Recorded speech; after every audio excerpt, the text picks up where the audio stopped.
So, yeah, a very interesting email. So you've had quite an interesting life, actually.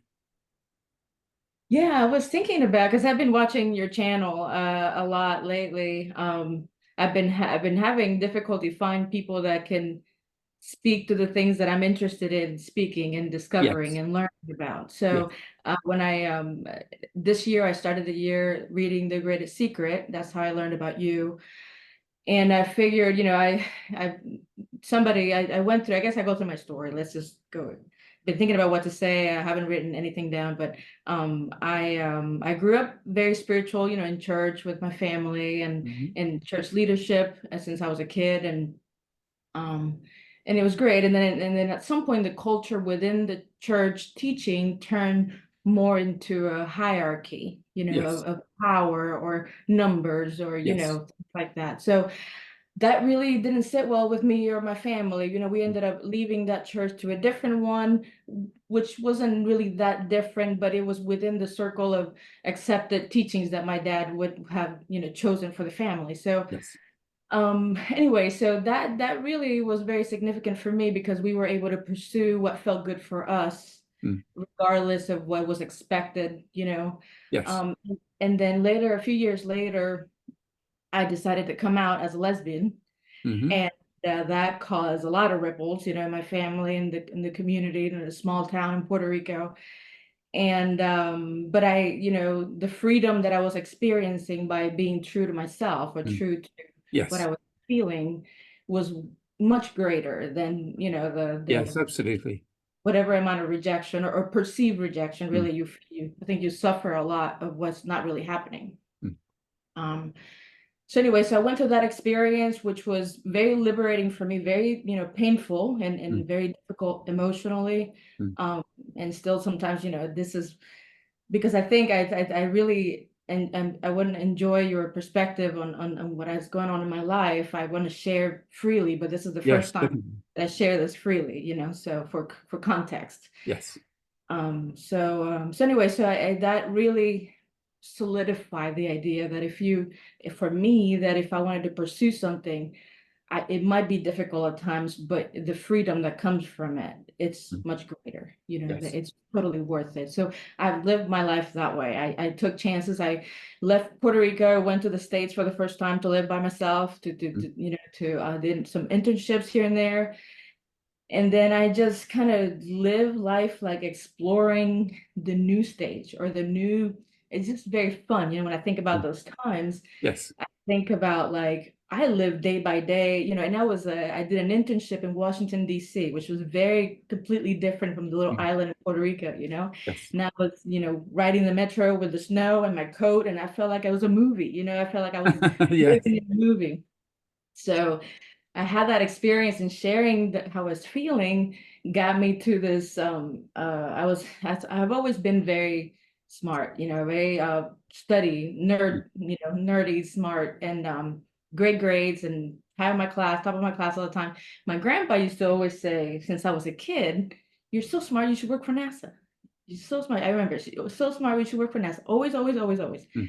And I never thought anything of it. But when I was in Washington, D.C. doing my internship, in the last couple of weeks, I went to this party, this pool party. So I had my bathing suit. I was eating some ribs, so sauce all over the place for context, and sharing how exciting this experience had been, and how much I had learned, and how much this and that. And with this hippie-looking dude, with a Hawaiian shirt next to me, that I was just sitting next to him eating, Mm. and we had about 30-minute conversation. And he said, "You know what? I'm a recruiter for NASA, and I want to recruit you." Wow, amazing. And yeah, and he had me write my email in a napkin. And I had, this is Wow. the sauce in my face. I had wrote a napkin my email, and he kind of showed me the steps. And within 2 weeks, I was going back to Puerto Rico. So he was able to give me an interview within two Mm. weeks. Anyways, I've had, now 14-year career at Wonderful. NASA. And that has been, so that's another piece of my life that I think happened kind of like spontaneously, effortlessly, Yes, you know definitely. and that looking back, it has like connections to, when my grandpa used to always say that, and Mm. almost like it built into the belief system just so that it happens. Yes. So anyway, so I did that, and I had my career speaking. I had been married for a few years to a woman. Mm-hmm. And but I felt like the relationship wasn't really fitting me anymore, and for different reasons. And I want to be respectful, not to share, many things about. But I felt like I wanted to, get out of the relationship, and so I started a divorce, Mm-hmm. which kind of kicked off, another era of emotional turmoil. But it felt like a transition to Mm-hmm. something new. I didn't know what it was, but it was going to be something new, and so I did that, and that kind of if I felt like coming out and divorcing really disqualified me from connecting or sharing from a spiritual perspective, if that makes sense. Like if it was Well, like I yeah. grew up very Yes. qualified and very in leadership, but then I had these things that people may not have agreed with, and that somehow disqualified me from connecting from a spiritual sense. So then when I was going through my divorce, a coworker gave me the book The Secret. Mm-hmm. And I, was like, it almost took it like it was very during a very difficult time. And she just gave me that book, and I would listen to it in the car. It was an audiobook, and I would listen to it in the car driving to work every day. And I was like, what the heck? Let's try this. And I tried it. Within a couple of weeks, I got what I desire. And I'm like, holy shit, this works. So then I just, like a nerd that I am, I just kind of studied the mechanics behind it. I wanted to understand how it happened, and I wanted to like continue to do, and I continue to do it, and I have to say that I started deeply focused in the belief system because I had gotten a psychotherapist to help me through the divorce. Mm-hmm. And he believed in integration. He believed in that, integrating and the things that come up, integrate them to kind of become like a higher version of yourself. Yes. And then so he was very into um, pointing out to me that the achievement is not what I'm after, but that emotional liberation or that freedom from, the circumstance. So he was very clear on that and Mm-hmm. instilled it in me. At the time, I didn't fully grasp it. I wanted to achieve the things and get the next thing, and do, use the power of my mind to just get Yes. the next level. And then I realized it to the point that I started creating a business, and I created a business to Mm-hmm. teach people how to do it because Yes. I understood it so well that I could Yes. troubleshoot it for anybody.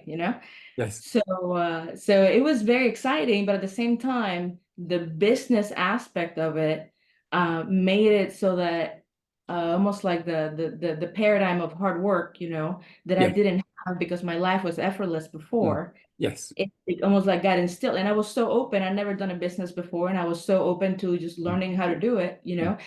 but I noticed that the excitement about the creation of Mm. whatever I was working kind of like dwindled down until it was just like hustling and hard work that I was doing Yes. without really getting anything done.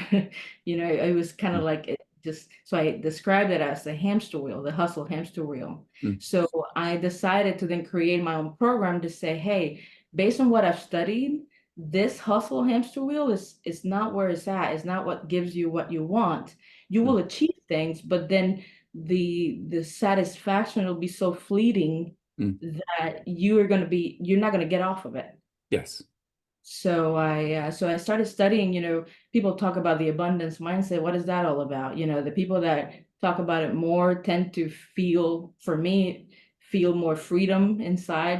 So Mm-hmm. then I got to the deep dive into abundance, and it's almost like that feeling that right now, right here, you have everything that you need. Mm. And if you can get there, Mm. which is the biggest shift, I think, for go-getter high achievers like me, Mm. if you can get to the peace of mind of right now and love it just the way it is, things just start appearing. Yes. So that's where I am at the moment that I'm sitting talking to you. So when I learned about you and learned how available you are to be able to speak to, I felt like you seemed to get what I put together as pieces, in my Yes. puzzle of this, my awareness that love is the missing link. And when you talk about the koshas and how the body of bliss and body of wisdom is that love piece that Yes. differentiates that from the other three, the Yes. dualistic realm. it makes total sense to me because I understand the dualistic is that energetic hamster wheel, which Yes. is positive and the negative, and you seem to always be in one of them and fighting to be in the other, and being pulled to one and fighting to be in the other. Yes. So when I started reading, and I'll stop talking soon, but when I started reading The Greatest Secret, I was developing a lesson for a couple of ladies that I was mentoring that was the awareness. I called it the band of neutrality. Mm. When you are trying to positive think so much that you want to kick it to the other side, that kind of neglects almost like the transformation Yes. for for you to make that positive a permanent thing. Yes. So I was teaching the neutrality before I even learned about you. Wow, So amazing. so I felt like I got to talk to this guy. So anyways, that's kind of a little bit of my trajectory to here. Well, that's a really fantastic sequence of events, really, and also the clarity that's there because your intuition is very powerful, detecting, um, the important aspects in terms of consciousness and the options available. Because what you've detected is that actually aligning with your infinite impersonal nature is where it's really powerful. And the option to function from the personal realm and utilize the mind. You have a very powerful mind, which is a wonderful asset that can be used in unison with the infinite being, which you've always remained as. And it's that combination which is really powerful. Yeah. And one of my experiences when I was beginning to really transform my beliefs and Mm, looking into energy, I did like a deep dive in belief systems, a deep dive in energy, deep dive in the nervous system, and how mm. it seemed like they were all at the core saying the same thing, Yes, my first, when I started the business, my first webinar ever was The Truth is Universal, Science and yes, Religion finally speak with one voice. yes, yeah, So it was such a great, so I was meditating one day and I got this vision or download, however you want to call it, or it came through that my message was of oneness. I was at that time trying to find my purpose, going in that yes, sort of rabbit hole, and then I got the sense that oneness, like spreading the message of oneness, was what I was here to do, yes, not fully understanding what that meant at the time. yeah, And so I have been researching what oneness is, yes, along the way and discovering that oneness is what all the other areas are pointing to, you know, yes, at the yeah. It's core so when you clear. yeah, and the most surprising was when the business, like when I really did because people transform their belief systems about relationships, there's three Mm, main areas: relationships, health, or financial. mm, So when I did the relationship first, that was my first transformation, and how I was like, oh my God, I really have, by the way that I, work inside of me, mm. it does have an impact in my relationships, very tangible, and I can see it, Yes, yes, So then I did some of the health, but I've always been decently healthy, so that wasn't a big deal. And I was like, oh, people say they do it for business too. mm, How do they teach it? So mm, then that's when I studied Bob Proctor, who was in The yes, Secret. yes, Um, and I became one of their consultants also because I felt like the the the program that they had the consultants teach had all the elements of what I have been studying. mm, So, but even those materials were not showing like the oneness that I believe Bob yes, Proctor fully understood. mm, mm, And what I found is that the words that he said came from a place of like, you can do it too, just wake up. yes, And the way that it's implemented, sometimes it makes me feel like it just implements a hierarchy of power. yes, And that is something that I've never been really like attuned to, right? So no, I feel like I'm just like Bob Proctor. I found something in my life that I can mm, share with people yes, that can help them. You know, I'm trying to find the people that want to hear it from me, yes, and not because I'm better or less than, and because of, mm, I had an experience and where I was sharing the things that I have been manifesting and how it's like, oh my God, this happened, this happened, this happened. And then I got the question about how much money did you make? mm, So that kind of like turned me off to a Mm. lot of other things, Yes. and it was kind of, it's like, well, I don't think that's what this is all about. At least it wasn't for me, I was going after the emotional liberation or the emotional Mm. freedom.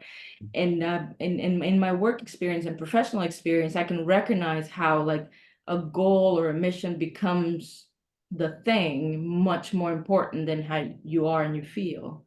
Yes. And I I don't I think perhaps that is what I'm here to maybe shed light into, the Yes. the performing from Yes. a place of creation and love and craft, as Yes. opposed to doing something so that you can get away from a doomsday scenario that's coming to get you. Sure. But Oh, really? I don't want Sorry. to pretend like I haven't experienced that, right? The reason I understand it so well is because I live it, Mm. right? I lived it. Yes. So I don't want to pretend like I'm perfect or I'm so higher. Like, no, this is not a hierarchy showcase, this is just Mm.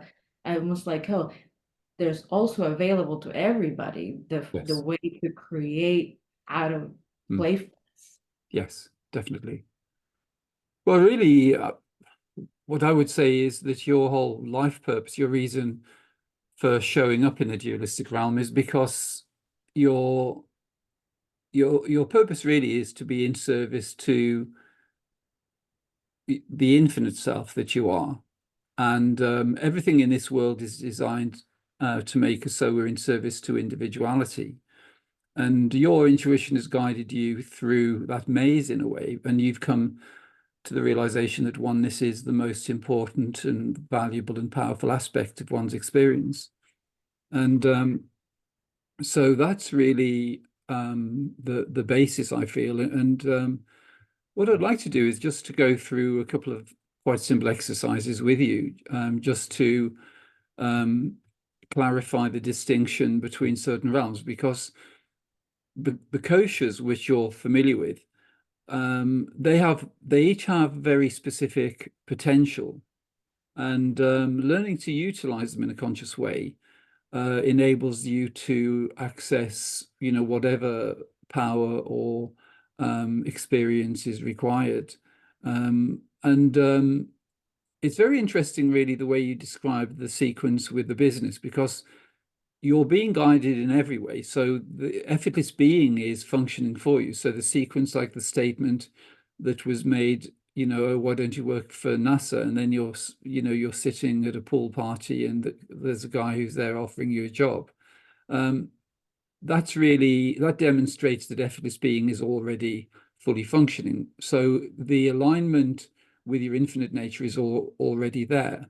It's just that there are one or two remnants really of the sort of more conventional conditioning in terms of functioning in the world based on things like effort, hard work, achieving things in time, the sort of goal aspect of human life. And but even the way you've explored certain areas, you've been guided all along, because the reason that the business hasn't taken you in the direction that maybe you intended is because it it really um, needs to be coming from unity, and there was an aspect of duality within that. So the higher self, the infinite being wouldn't permit you to be diverted into anything which is away from your true infinite potential. So even that has been guidance, really.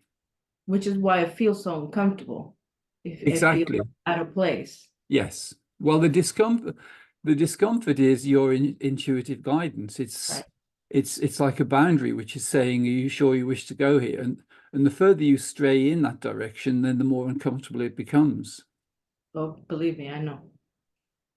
So, but that's it's great to know that, because what's really there for you is there's real clarity in the way guidance is directing you, because um, when you're completely on track and in alignment with your life purpose, it's completely effortless and frictionless. If you deviate from that, you go into some resistance and something which is sort of impeding, and there's an emotional dimension to those experiences, but they're actually really useful because they're just saying, well, don't go there. So it's a very efficient way, and But renouncing the pursuit when that discomfort comes, right? That's what I feel like I struggle with, like just being, renouncing what I wanted to achieve. well, yes, well, it's just that my feeling is that there just requires a little fine tuning in actually defining what you wish to achieve, because um, what you wish to achieve is just not completely in sort of in harmony with your highest potential, which is why there's that sense that it isn't quite the way you want it to be. But Mhm. it only takes a little for there to be complete alignment, and then it'll just become really powerful. And it's the guidance there is in terms of intuition, because success really is a combination between effortless being and intuition. So the things which come to you effortlessly, like the job offer at NASA, that's just really clear that there is this very powerful life force which is directing you, and that's already fully in place. And it's just that activity really, when it's based on inspiration rather than mental concepts, then it's actually in alignment with your higher purpose, and it's actually coming from the body of wisdom rather than from the mental realm. And that's when it just becomes really clear that you're on track, and the direction you're taking is sort of guiding you. But in some ways, there's an aspect of adventure with that, because the mind doesn't always know um, the direction that you're going to go. But the aspect which is just really enjoyable and inspiring and adventurous is that there's an element where you know that your infinite nature is guiding you, and in some ways you don't want to know or need to know, because it takes the element of surprise and enjoyment out of the process. But for you, it is just a little bit of refinement in the processes that are being utilized, because everything's already clear, everything is already fully functioning. It's just that there's, well, putting it simply, the the conditioning we've had in the human realm is to be using the mind, and the mental realm is something which is available. And for you, because the mind is very powerful, then that's something which you've recognized as a resource since you were probably, well, born probably. But there's actually an intelligence, which is the intelligence of the infinite being, which you've actually always remained as, which is available in a way that the mind could never conceive of. So that can take care of things. It's that intelligence which organizes things effortlessly and brings everything to you. So it's really to do with being available to be in service to one's infinite nature, rather than utilizing the mind so much, because the mind is very powerful, and you're using the mind on the higher levels, where the process of manifestation is, very easy. But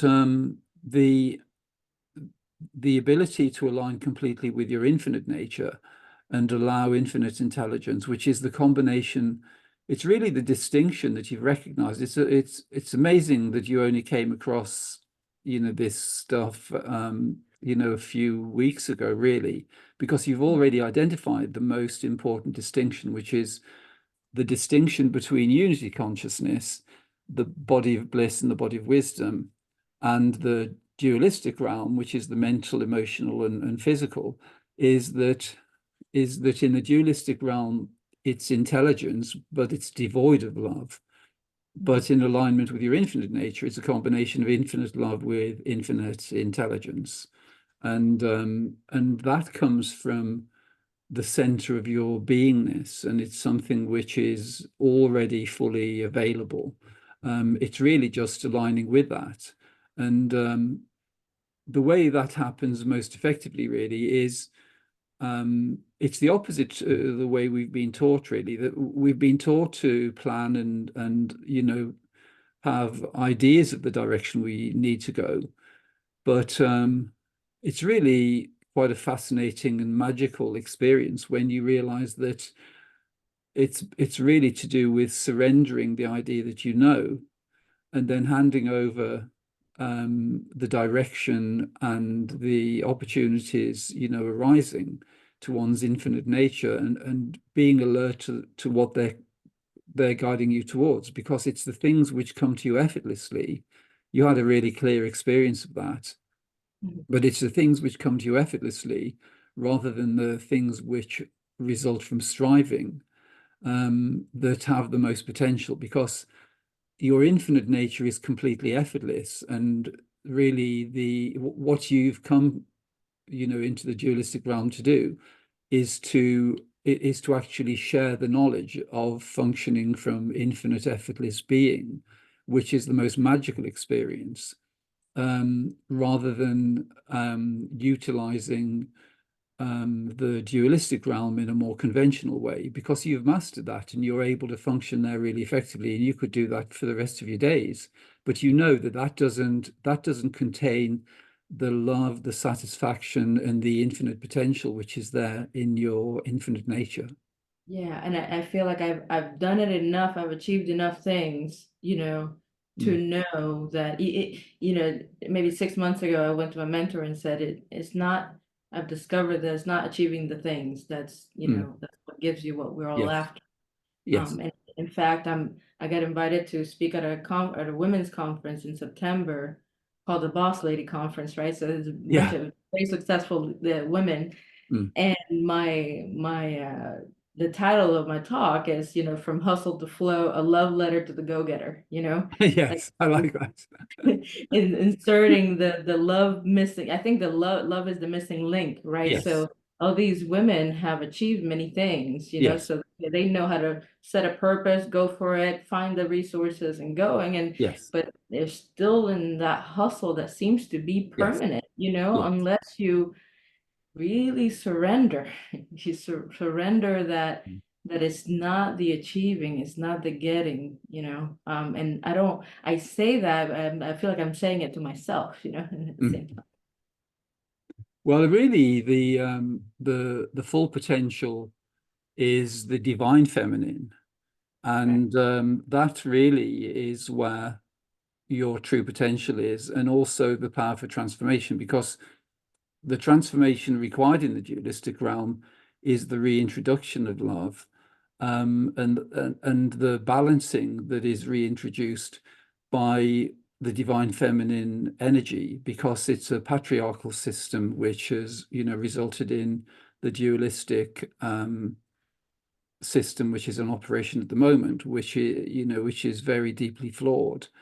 But there is definitely a very powerful wave of change, and the biggest aspect of that is the integration of love, and the integration of love is most effectively achieved by the divine feminine, and um, that's really what your higher purpose is.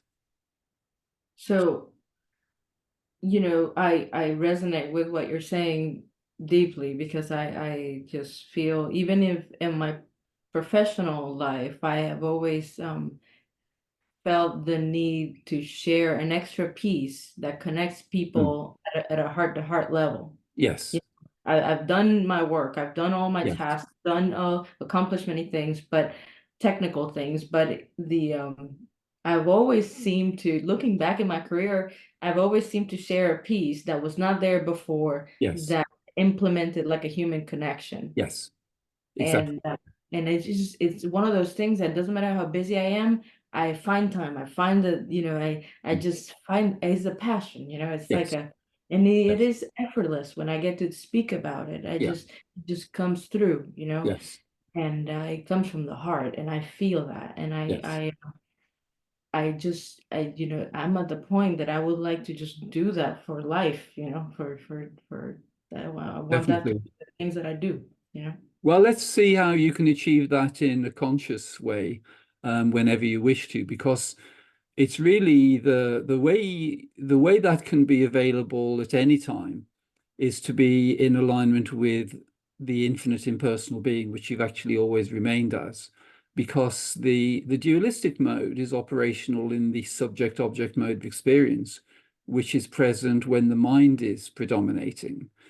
So the way most people experience relationships currently is in the subject-object mode. So people are showing up as though they are an individual, but that is really just a mode of experience, it'll remain available. It's always there when you wish to utilize it. But unity consciousness is available to you.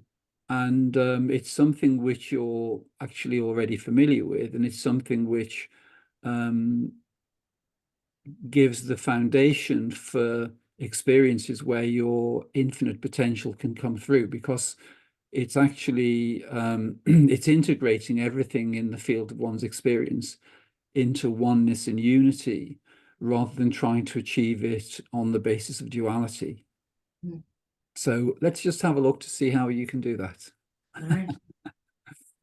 So it's really in the distinction between impersonal being, impersonal effortless being, and the personal mode of experience. Because um, if we just look to see what's arising effortlessly in this moment, so could you just let me know the forms arising in this moment? So if are there any thoughts arising effortlessly?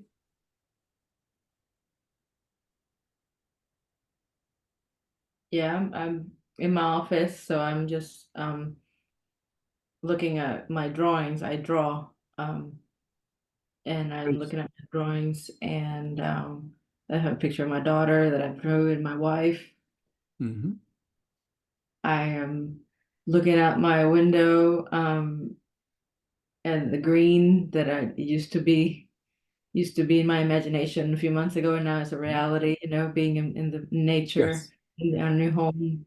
Um, I it's good. yeah. Are there any emotions arising at the moment? Yeah, I feel like I want to cry because I feel like what I'm living right now used to be such a fantasy, at the beginning of the year. Even speaking with you, I thought I needed to achieve so much more success to be able to have this opportunity, or even to share what I have to say, in this way. And it makes me feel appreciation for this moment. Well, that's wonderful.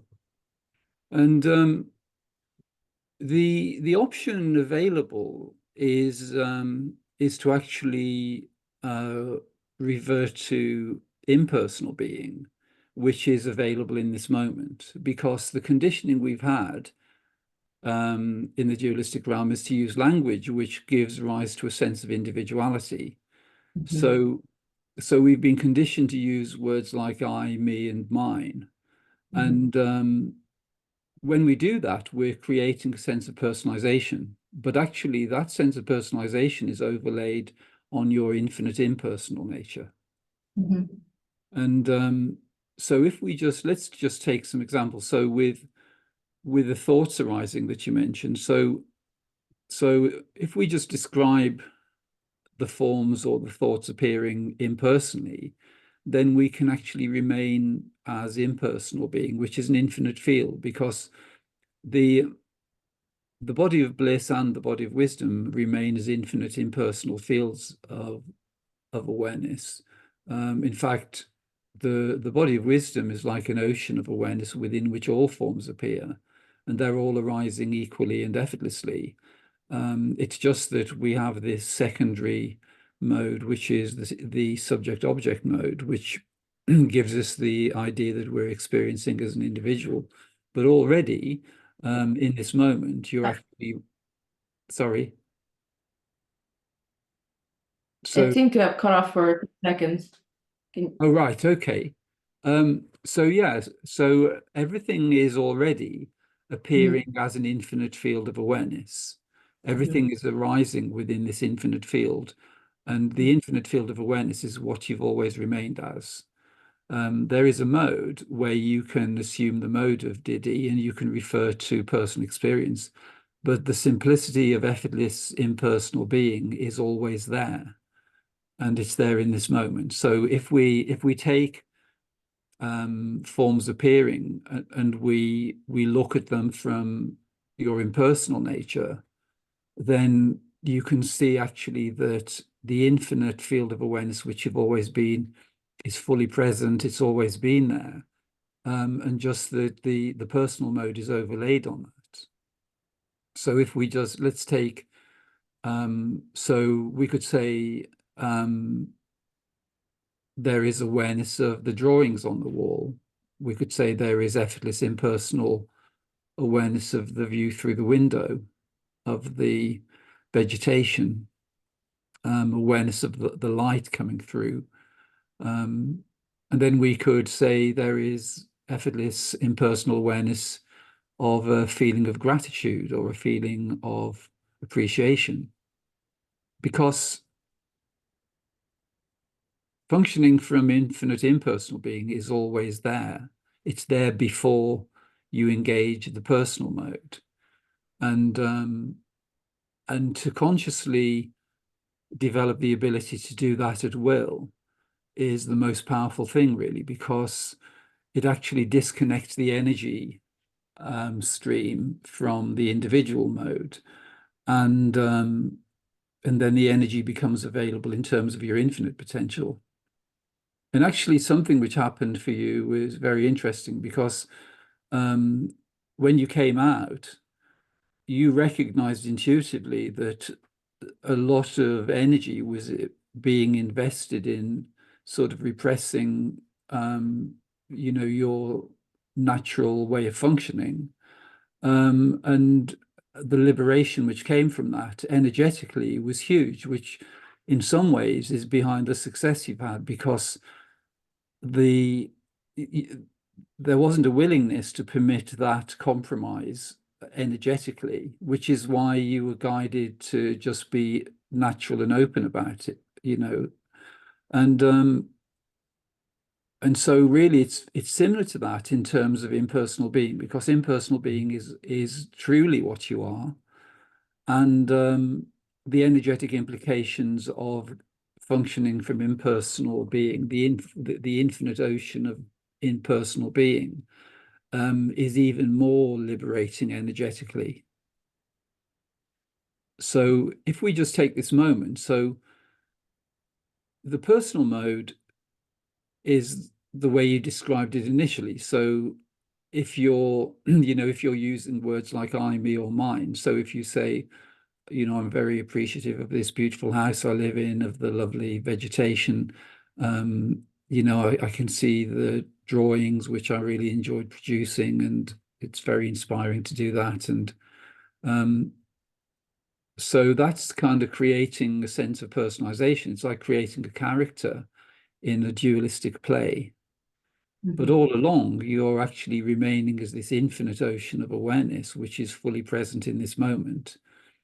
And when you remain as the infinite ocean of awareness rather than adopting the personal mode, you're in your true power and true potential because you're actually functioning as an infinite impersonal field of unity within which all forms are appearing. So it's like an infinite ocean, and then there are forms appearing within that. So there could be thoughts appearing because the infinite ocean of awareness is almost it's like a silent ocean, you could say. And then from that ocean, waves of form emanate. So there could be thought forms emanating, there could be emotional forms emanating. There's awareness of the body sitting in the seat. Rather than if we use personalized language, we would say, "Oh, I'm sitting in this very comfortable seat, and I'm looking at the computer screen, and I'm in this, beautiful environment." Um, but if we look at it impersonally, there is actually impersonal, effortless awareness of the body sitting in the seat. There's impersonal awareness of the hair on the shoulders, impersonal awareness. Sorry. Yeah, I was going to ask, so the arising of these forms, whether it's a thought, an emotion, or something in the physical that you Mhm. can see and touch, and those don't happen because of me. I think that's a different paradigm than when you focus on executing the mind. Yes, when That because the you're mind not causing it. The cause and effect is still within the dualistic realm. yes, because the mind is a dualistic instrument, and and it's structured conceptually. So those concepts, all concepts, are concepts of limitation.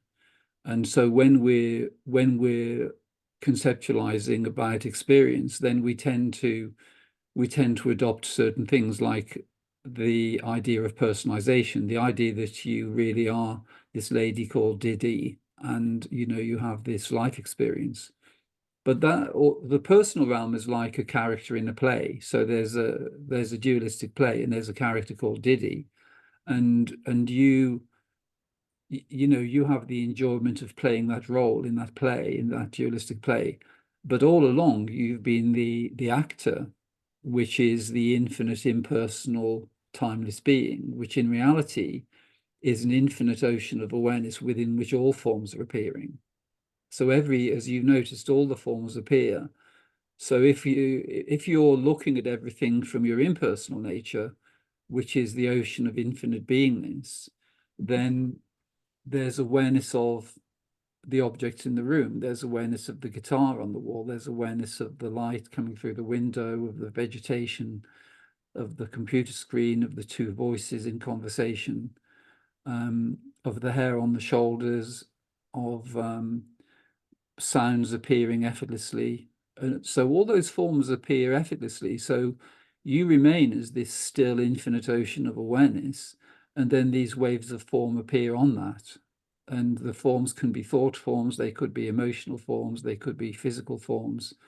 Um, so there's if you're looking at the objects in the physical realm, for instance, the objects in the room, um, without engaging the dualistic mode, what's seen is that though all the forms arise equally and effortlessly. So there's neutral, effortless, impersonal awareness of the computer screen. There's neutral, impersonal, effortless awareness of the sound of the two voices.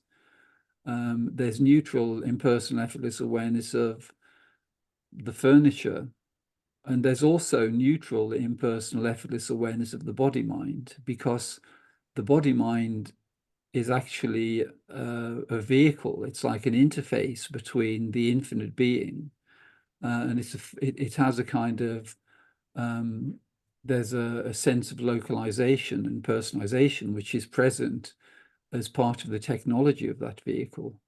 But that is only a mode which is available in the human realm of experience, because the body, I used the analogy before, it's almost like having a sat nav. It's sort of the sense of localization is something which is available in terms of the body mind. The body seems to be appearing, but it's only when we're perceiving through the interface, the sort of technological interface of the body mind, that there seems to be the sense of localization. But if you're experiencing as the infinite field of awareness, then what you notice is that the body is actually an object existing in the three-dimensional realm along with all else. So, the computer is a piece of technology, and then the body mind is a piece of technology, and they're equally known. So there's awareness of the computer, there's awareness, effortless neutral awareness of the seat, effortless neutral awareness of the images on the screen, of the light through the window, and effortless neutral impersonal awareness of the body mind. Mhm.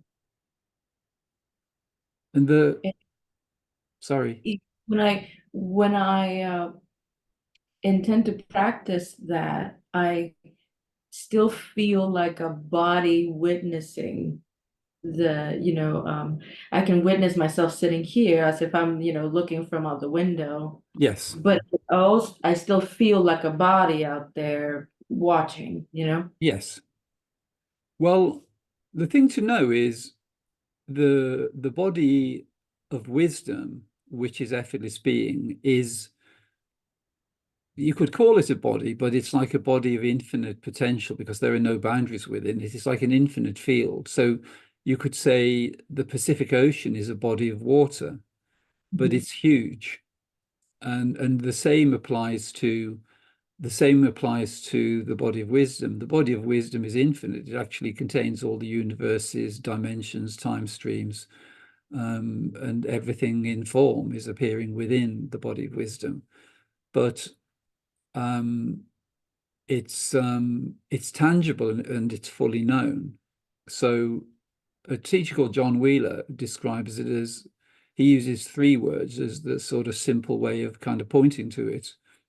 And those words are presence, awareness, and existence. So the presence aspect is that in this moment,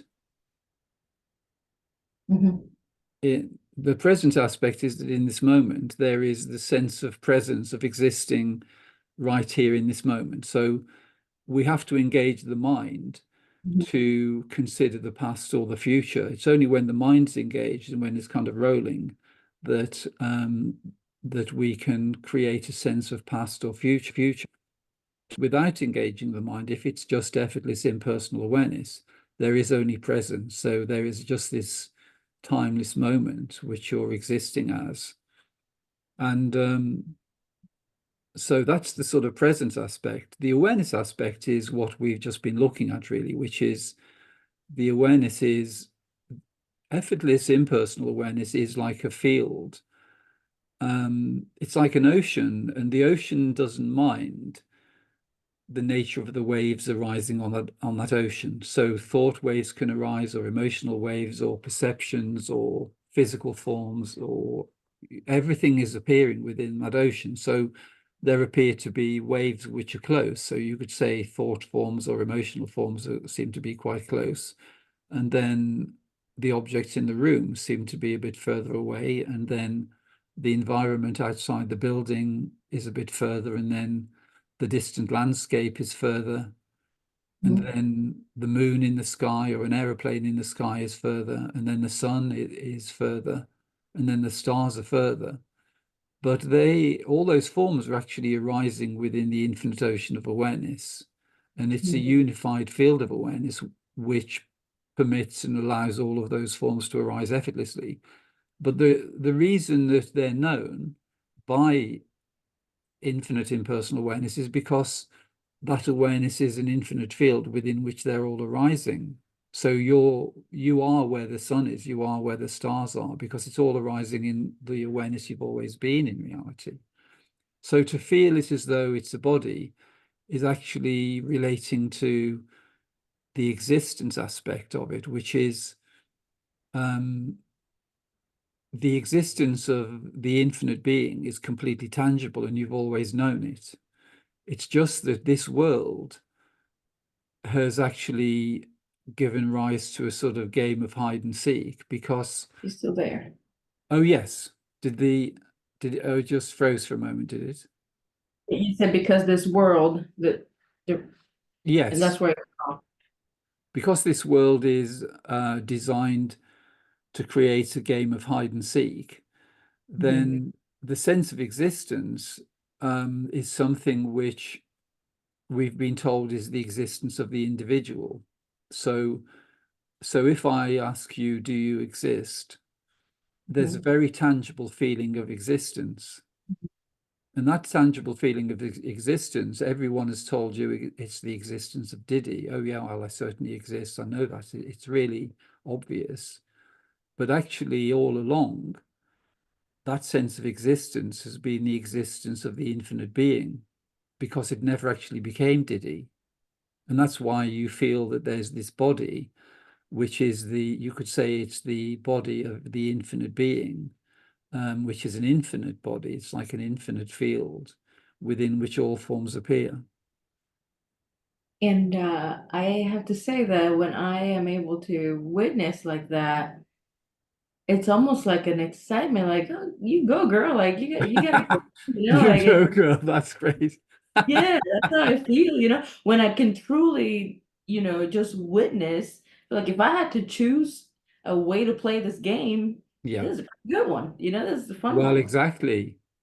And that feeling that arises is actually a feeling of inspiration because when there's the ability to function from impersonal, effortless being, which there is very tangibly, then the conditioning that we've had to move towards the conceptual realm, so to move it towards the mind, we don't take that option so much because that's taking us into limitation. It's taking us into the conceptual realm, and then that can take us into the limitations of the emotional realm and the physical realm.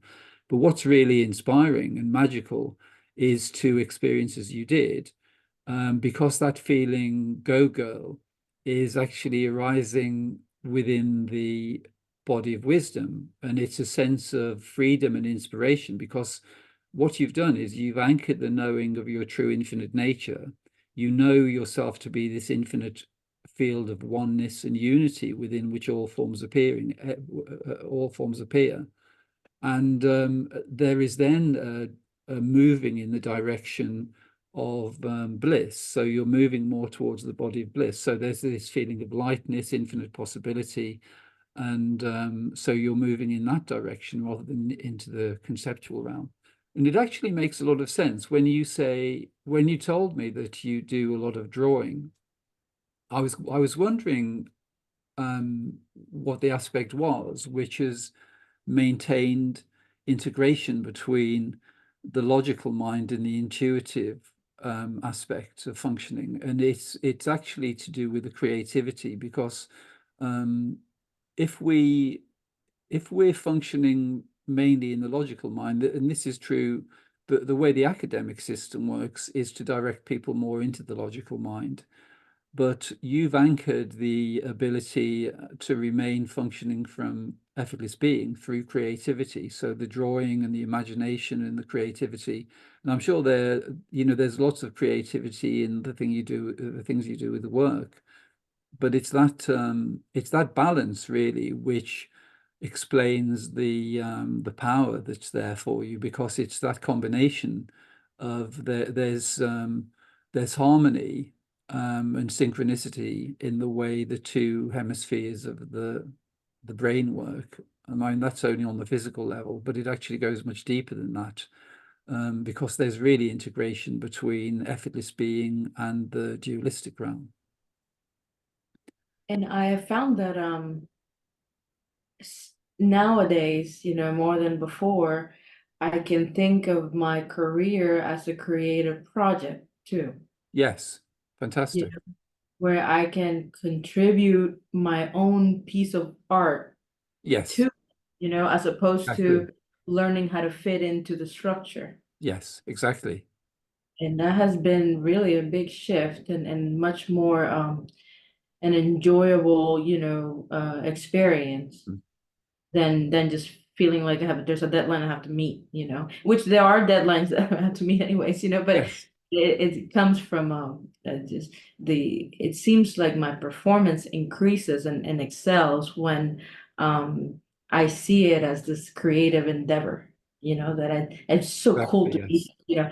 I and this is true. I do feel like it's sometimes I just have to pinch myself with the things that we're talking about, like it's just Yes. so cool. Like things Yes. that used to be in cartoons or movies, now we're making it a reality, and Yes. we want to get to like talk about it. And that's what we Yes. do for a living, Yes. It's so wonderful. I just feel like I don't want people to miss it, like Mm. you're involved in this, so based on what I know about the mind and manifestation, I'm like, oh, everybody's life is like that, Mm. and Potentially, yes. you can right and these are available, these are Mm. available modes of experience that Right. you can choose into. Yes, exactly. Well, the way you describe, you've identified an aspect of the way you function, which is that you bring something new into structures which are already existing, and that's really why you're successful, because you have that ability. And that's well, to summarize that ability, it's really that the conditioning we have in the dualistic realm is to function mainly from the mind. So most people, the mind is predominating, but what you've retained is the ability to function from effortless being. And that's where the creativity and the ingenuity is coming from, because that's coming from one's infinite nature. And that's why you have that dimension, which isn't always available, especially in a business environment. Yeah, and I, I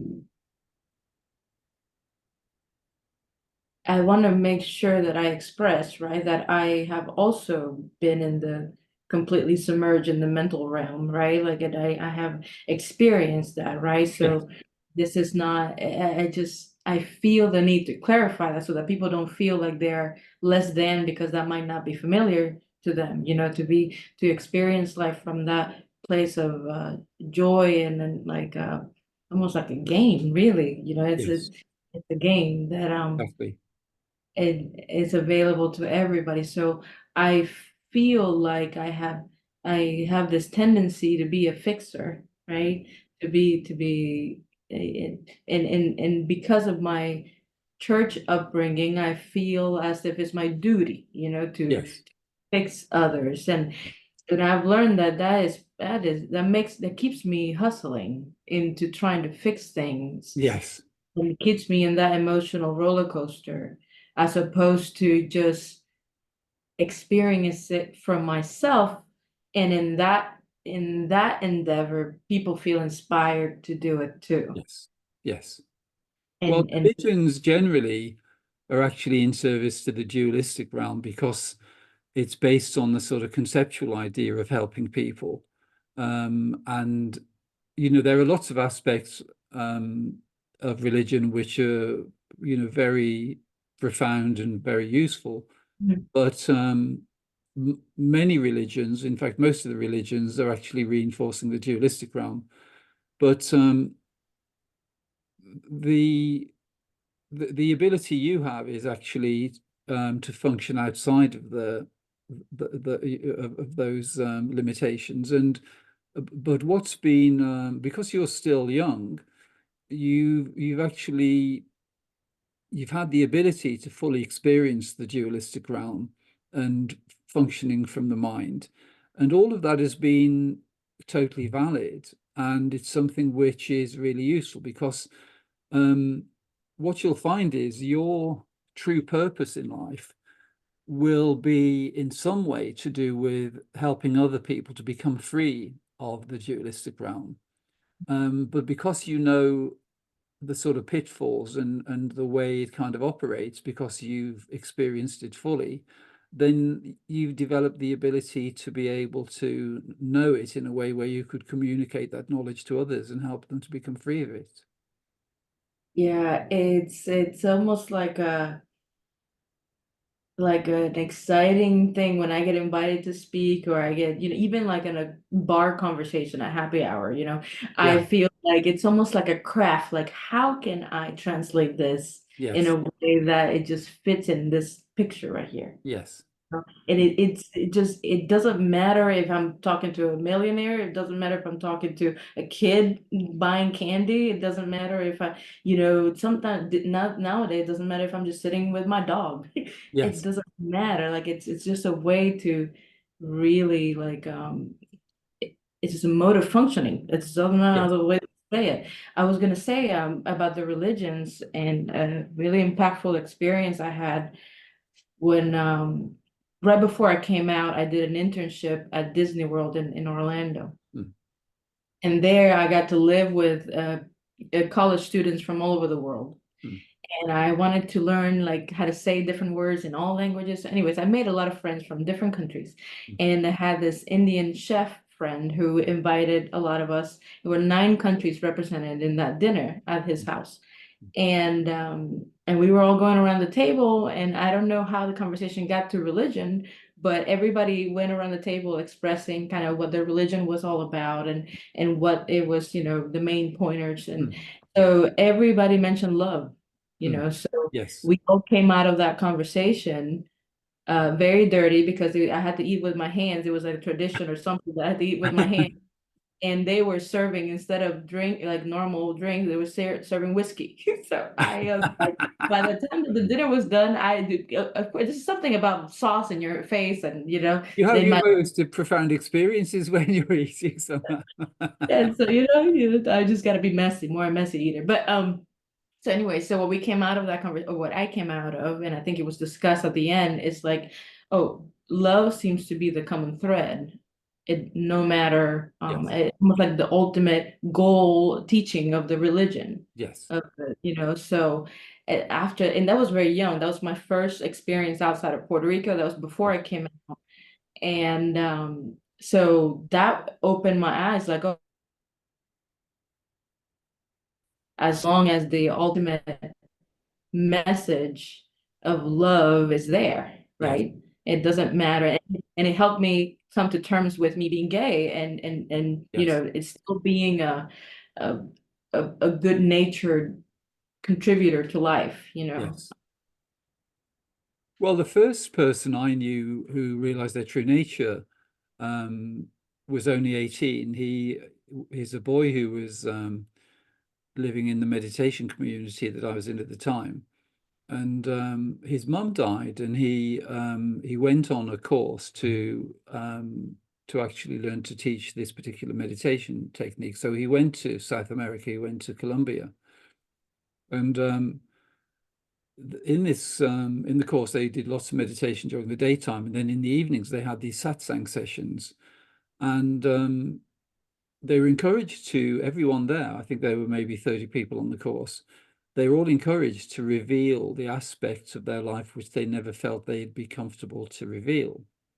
Mhm. And he said it was quite alarming in a way because people were totally truthful. So they were, owning up to all kinds of experiences and criminal behavior and all sorts of Right. things.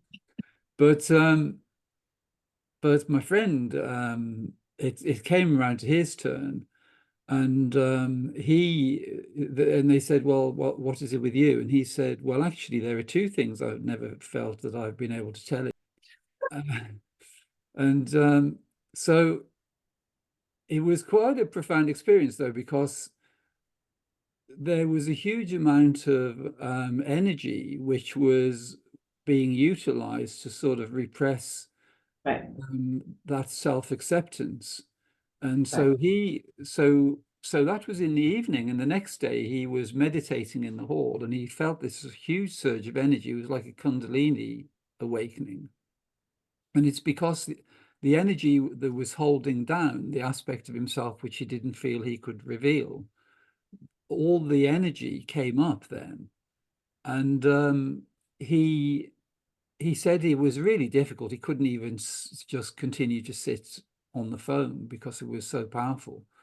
And it's kind of directed into anger. So he got up off the phone and he walked into this room where the people who were running the course were, and he delivered this anger and absolutely massive.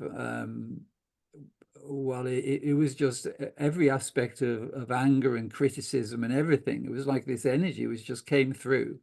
He said Mhm. he was in there for like half an hour, and he said there was no reactivity at all. They just, because they knew what was going on, Right. That's the perfect place to have that happen. and they just took it on the chin, and he said that they just let him go through the whole process, and this huge surge of energy came through. And he said he turned and walked through the door, and he said the sense of individuality just fell away, and there was just this openness, this feeling of complete oneness. So that's really how the dualistic realm works on the basis of contraction. So when we're holding limitations, concepts of limitation, and we're personalizing them, then it takes a huge amount of energy to do that. But when it's seen that infinite impersonal being is always there and it's what we truly remain as, then we can cancel the investment in the personal realm, which releases all of that energy that's maintaining the contraction. And so for you, really, the the simplicity, when you say to function from oneness, it's actually to just become proficient at functioning as a field of infinite impersonal awareness. Can So, I ask a question about that? of course. Because you mentioned becoming proficient, so which would imply like a progression of some sort, from kind of what the experience is now to be able to do that. Does that not contradict with the fact that everything is available right now? Well, it's just everything is available, and you are in reality already only the infinite, impersonal, omnipotent, indestructible, timeless being. That's all you are. That is already fully intact. It's just that this world, because it's a little game of hide and seek, has conditioned you to behave as though you really are Diddy. And so it isn't that anything needs to be done to the field of unity, because the field of unity is already fully functioning and fully intact and fully available. It's just that the option that's there is actually to reduce the volume on the personalized aspect of experience, because when we do that, we withdraw the contraction and the energetic investment in the contraction. So you're functioning much more from your infinite nature, and your infinite potential is just there, and you see that it's already totally immediate. So, for instance, if we take this moment, Mm. it's really functioning as a field of impersonal awareness rather than showing up as an individual. Because if we're showing up as an individual, we could have a conversation, where I pretend I'm David, you pretend you're Diddy, and I say, "Oh, I really like the color of your walls, Diddy. Did you choose that yourself? It just matches perfectly with the color of your guitars."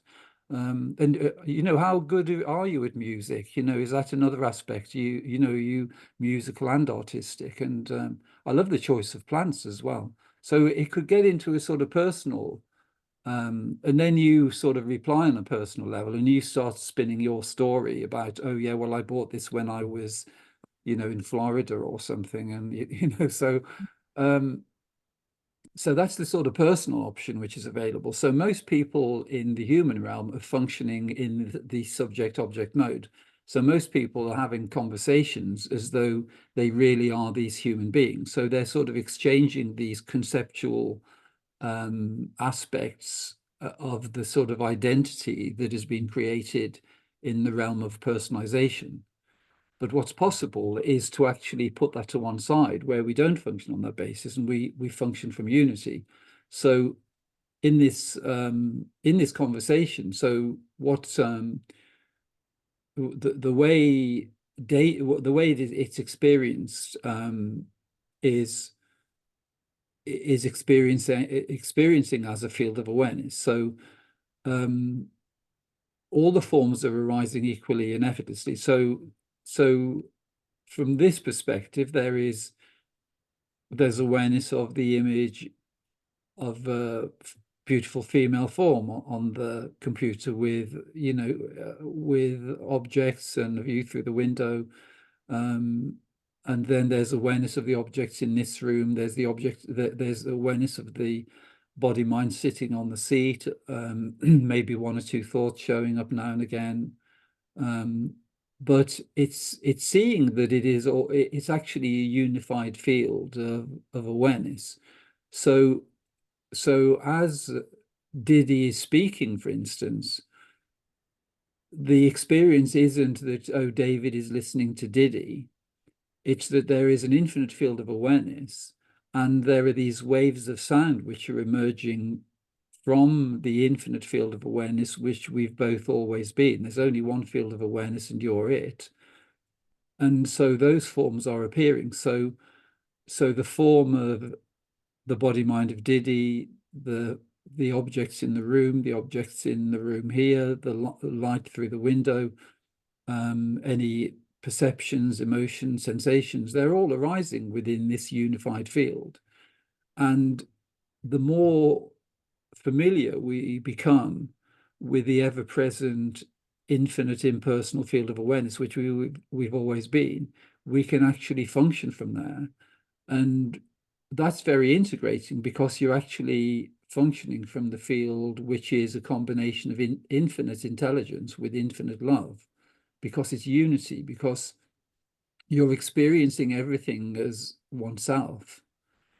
One of the things that I wanted to teach, and I want to ask you later about that desire to help or change things, is that even part of the dualistic pull? But um I one of the things that I felt I wanted to concise my message to one simple statement that people could reprogram their mind with, and I said I the way it came through was like, if you experience love in the present moment, for the present moment as is. If I was putting all the common threads of everything that I have studied, Yes, the puzzle looked like this, right? If you can experience love in the present moment, for the present moment, just the way it is without wanting to change it, which yes, now from this point of view that you and I are speaking is like, oh, that's the effortless just witnessing yes, of the creation. So yes. that I had that concept was very clear to me. Yeah. At the moment that it came through, I wasn't living it, I was just, But it was potentially available. right, right. It was potentially available. That's right. I knew that it was possible, right? And that Yes, I feel like I have just been documenting in ways to share with other people the yes, things that I'm learning, you know. yes. It's and Well, I it's don't really it is just a little bit of refinement in one way, because um, it isn't so much teaching people to reprogram the mind, because the mind is in the dualistic realm. It's right. actually it's actually helping people to see that their infinite impersonal effortless nature is already fully present, and it precedes the mind, so it's there before the mind arises. And so exactly as you describe it, that sense of presence, the sense of love, the effortless arising of the forms is all arising, but it's arising tangibly within the body of wisdom, or within effortless. Effortless being is the body of wisdom. Mhm. So it's all arising in this field, and it's already fully available to everyone, and it's already fully known. What's optional actually is the mind, because the mind is the mind's an instrument. It's a dualistic instrument. So if we take an example in this moment, so if we take um, the example of the light coming through the window, um, non-conceptually and effortlessly, we could just say there is effortless impersonal awareness of the light coming through the window. So there's no effort required for there to be full awareness of the light. So the light is known fully, and it's actually known and being registered in impersonal, effortless being and awareness. Mhm. But the mind is also available. So the mind, because impersonal awareness is non-conceptual awareness, so it's simply, well, it's the simplest form of awareness within which all forms arise and are known. So there is full awareness of the light, and it's actually the infinite impersonal field of awareness which is aware of the light. It isn't, Diddy isn't aware of the light. It's the infinite impersonal awareness which is aware. And Which is also aware of Diddy. yes, it is. It's aware of the body mind of Diddy, and it's aware of the thoughts and everything else. Equally, So equally as light. yes, but just to make the distinction between effortless being and engaging the mind. So if we take the example of the light coming through the window, the light is fully known and it's effortlessly known. There isn't anything that needs to be done to make the light come through the window. It's just happening effortlessly. But then if you wish to step into the mental realm and engage the mental body, then you can do that at any time as well. And the way we do that is to actually comment or describe the forms arising. So if I say, could you describe the quality of the light coming through the window, then the mind needs to be engaged to do that. So could you just do that for a moment?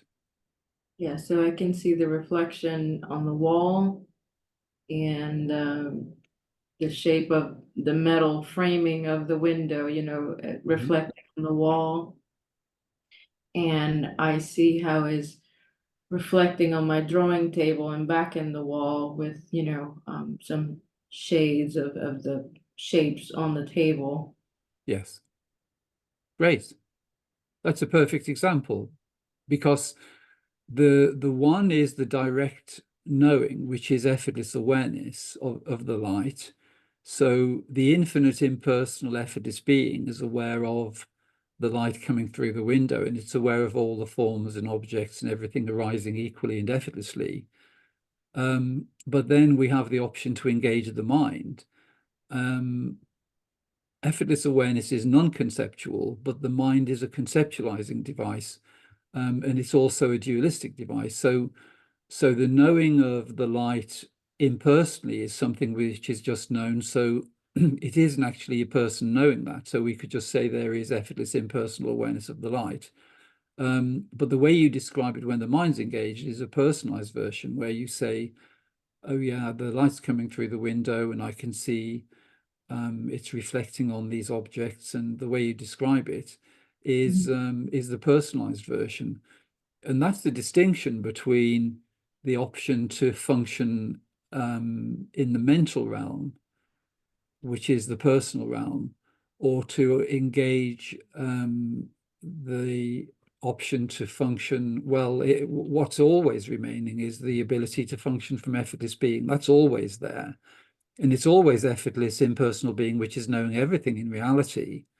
And all intuition, inspiration, creativity arises within the infinite being.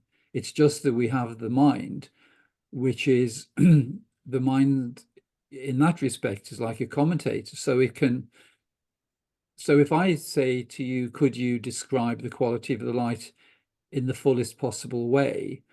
So if somebody isn't able to experience that, I'd like you to explain it so that they get it as fully as possible.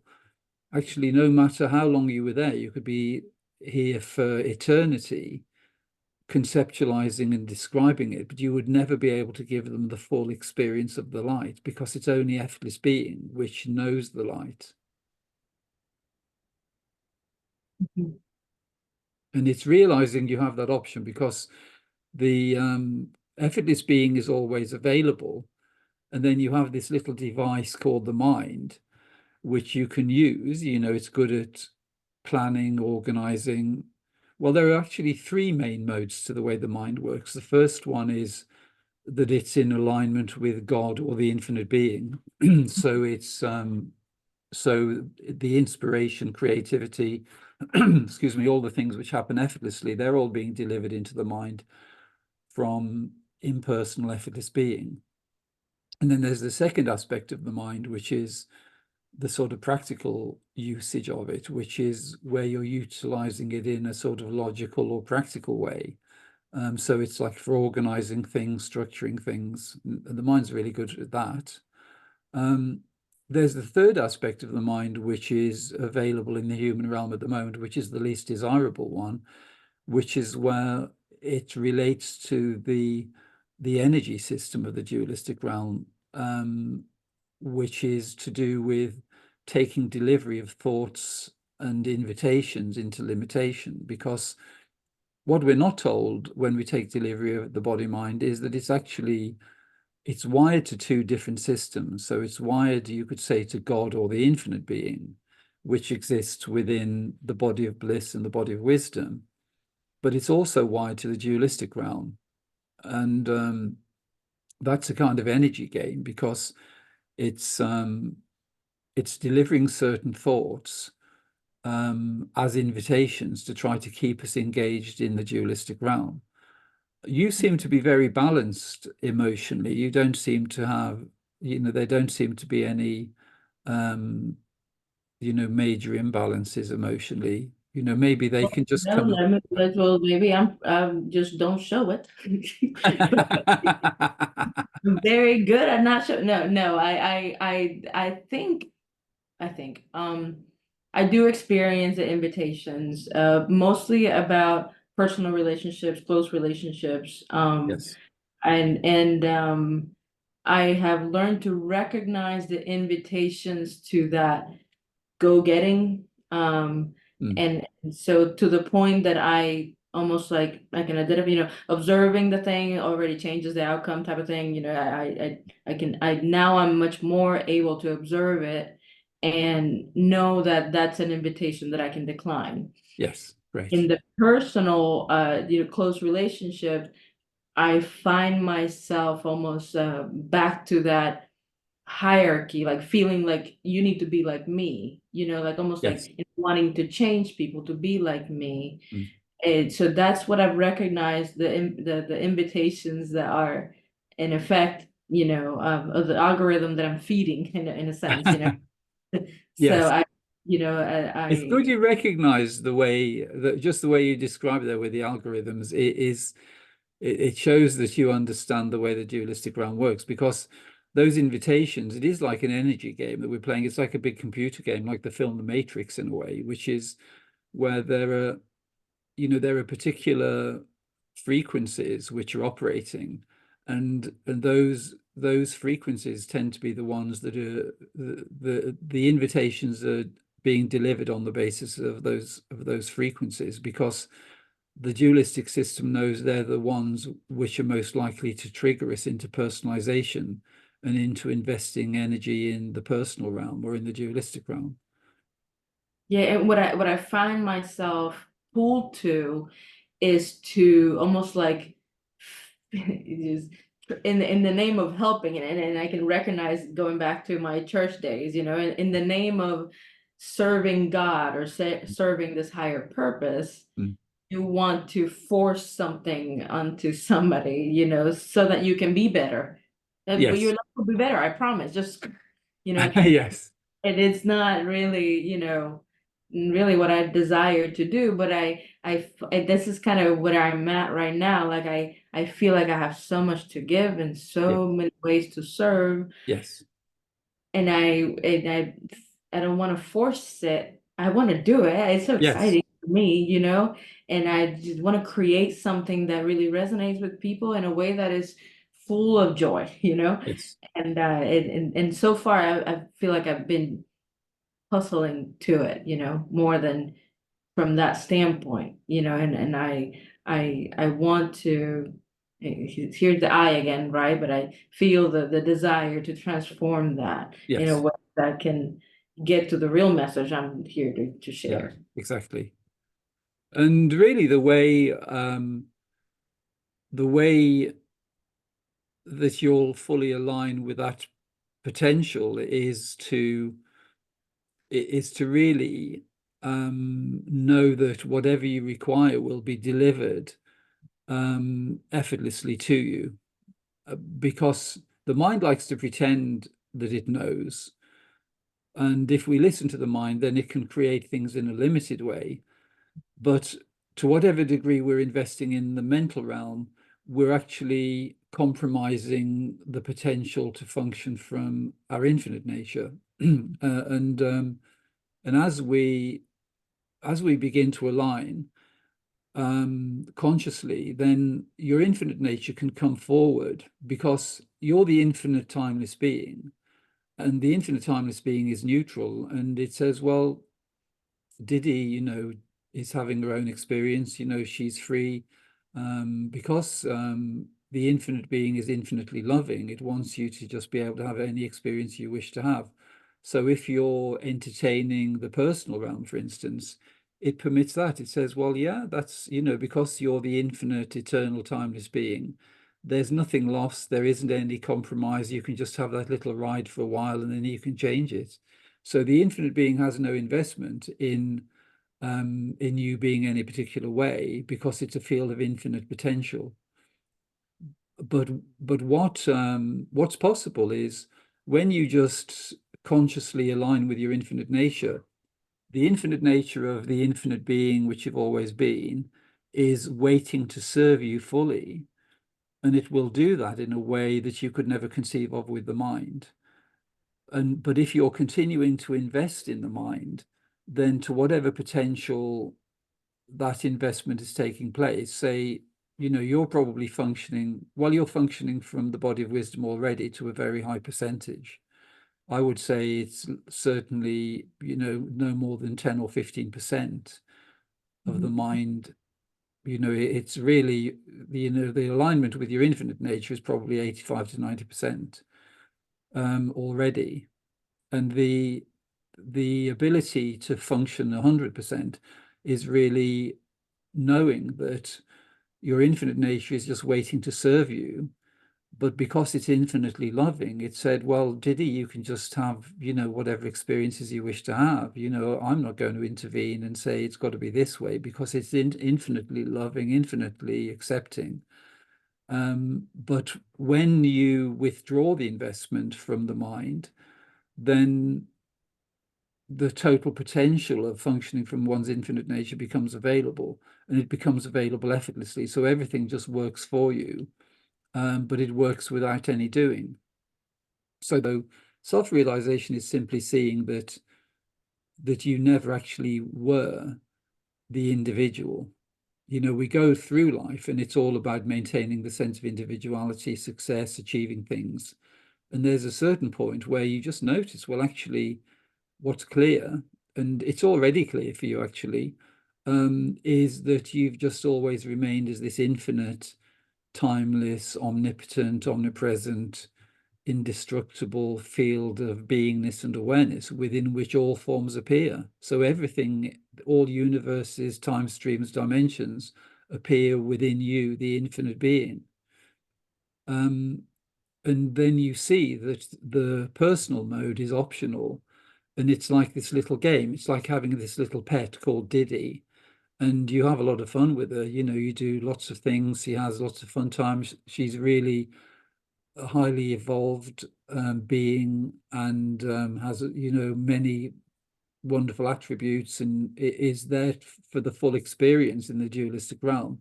But you see that it's an option. It's like having a piece of technology available, so you can.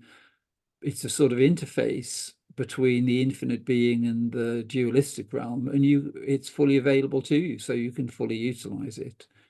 But when you see that you're primarily the infinite, impersonal, timeless being, and then the Diddy is an option, then that's realization.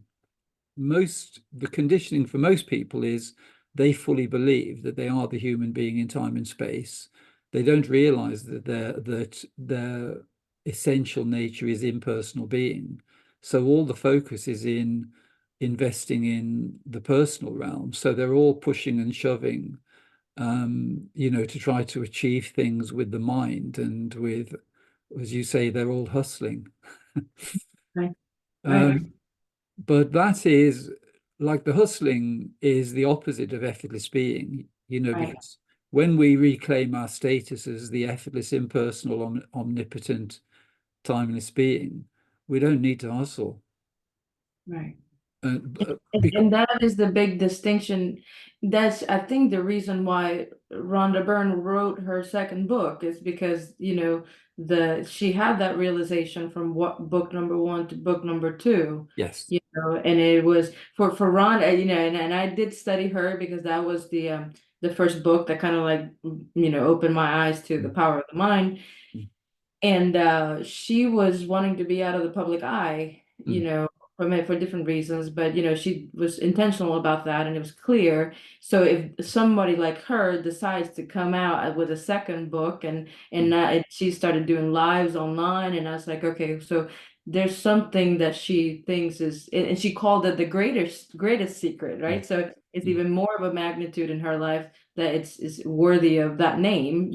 So I would just dove deep into that, and I feel like, oh, action is not required, Mm. which action is almost like one of the fundamental pieces of the more masculine way of success, but without being a gender thing. The Yes. you talked about the divine feminine. Mm.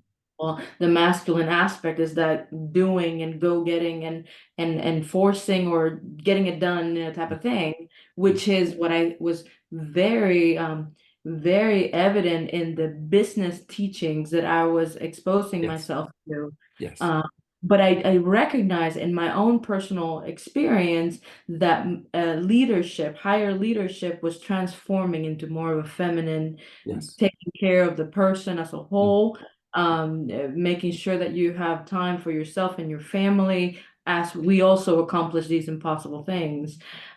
It was already changing, so I was already experiencing the benefits of pursuing a different view in achieving, from a more holistic perspective. So that it was that dissonance was there, and I always prefer the feminine to Yes. the other one, right? So um, I never really succumbed to it too much, except for when I started creating the business and trying to learn how they do it. Mm. But so that feminine aspect of it is opposite. It's just Yes. opposite. Yin and yang. It's just opposite Yes. to that masculine getting. And I feel like, oh no, this is how I feel, and maybe I just want your feedback, but I feel like, oh no, you guys have to realize that all that getting is not going to make you feel the way you want to feel. Because Exactly. you're trying to achieve something because you think that you're going to feel a certain way once you get it, Mm. and you realize that you don't for a long period of time, and now you're up to the next achievement, which you can do, which you can Yeah. achieve with the power of the mind. You can actually, that's just how it works. If you follow Yes. follow the principles, you will manifest what you're desiring. Yes. But the feeling that you think you're going to feel, not only is it not going to last, but Mm. it's also available right now, just the way things are. Yes. And in my experience, and this is what I've experienced this year, is that when you let go of the doing, what you want just appears. It Yes. doesn't really require anything. I mean, Yes. I'm sitting here talking to you in my new home, in the way I described it, the Mm. way I wrote it down, Mm. and it did not come to me the way that I thought I was working for it and did work No. for it. No. Well, it's really clear that you've made that distinction, because it's really that the masculine relates to the mind, you could say. Mhm, And so all of the hustling is going on in the mental realm, in the dualistic realm. And there are the mental and physical implications of that as well.